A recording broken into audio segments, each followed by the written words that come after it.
Une troupe de théâtre au milieu des ruines, un match de hockey sur gazon ou des Zoulous assis sur une dune.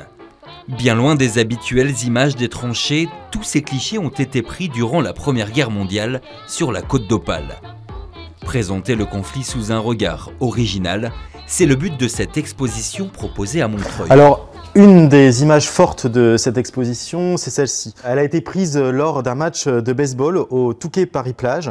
C'est un des rares moments de bonheur, certainement, pour ces soldats qui, d'habitude, sont au front, au milieu des tranchées. Il y a 100 ans, la région abritait le quartier général britannique et le plus grand camp militaire jamais établi hors des frontières de l'Empire.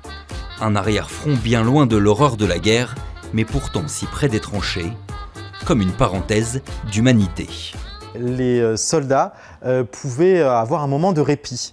Et cette exposition propose donc des photographies issues des archives de l'Imperial War Museum. Derrière ces photos plutôt de journalisme, il y a une réelle beauté qui va se dégager de ces photographies. Ce sont des photographes professionnels qui vont savoir capter des regards, la lumière, de très belles compositions également. Femmes de guerre, c'est le nom d'une série de photographies exposées dans le jardin des phares du Touquet.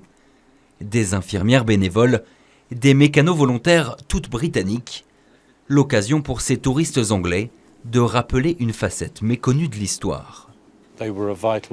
Elles avaient un rôle vital dans l'effort de guerre. Je pense que les Anglais et les Écossais seront très reconnaissants de savoir qu'il y a ce lieu de commémoration de ce côté-ci de la Manche.